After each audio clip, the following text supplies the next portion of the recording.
BalconyTV. Díomh an Greenán telefís Cúirt Tommy don sa láthirnish son Greenán Tubbery and Downake Music Department Sunday as well. And today on the show we have very special guest Michael Ray. Woohoo! How are you, Michael? I'm good. Good to see you. Good to see you too. So what are you going to perform for us today?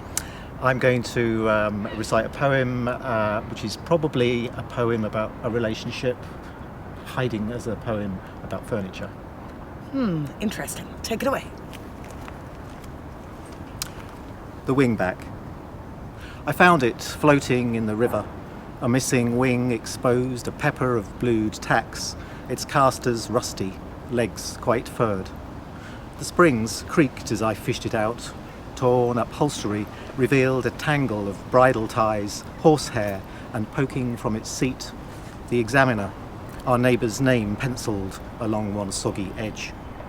The front page was all about the day the river broke.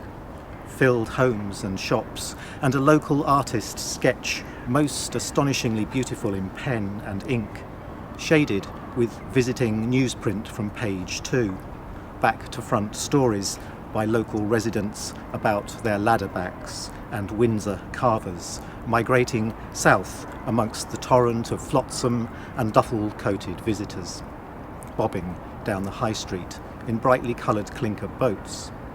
We called our neighbour up, asked if by any chance he'd lost a chair. Not lost, he said, more escaped and always uncomfortable to be around.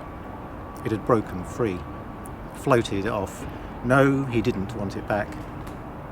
I knew once dry it would stand and warranted repair, so bought a goose and wrung her neck.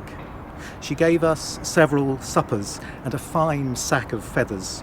The down I stuffed into the damaged seat, patched the gash left by the missing wing, covered the arms and back in several layers of white pointers.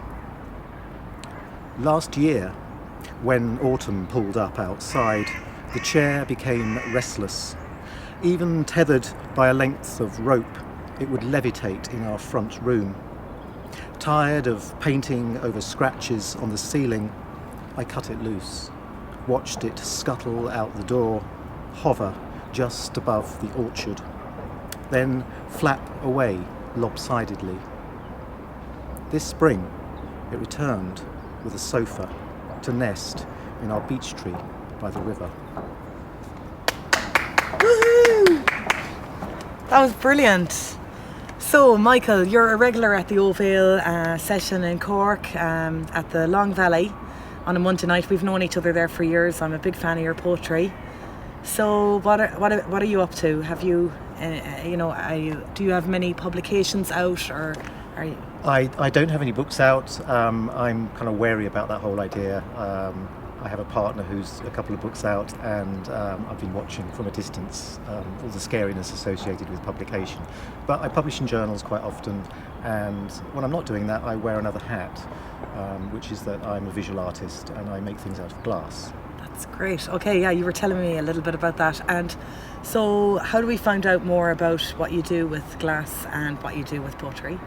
So I guess there'll be some links that people can click onto, and there'll be a couple of sites there which will have some images of my work and a few other poems as well. Absolutely brilliant. Thank you so much for taking the time to come on the balcony in Cork. Absolutely a pleasure to have you. Check him out, Michael Ray, and tune in again for another BalconyTV Cork. Slán Tamil. Bye. BalconyTV.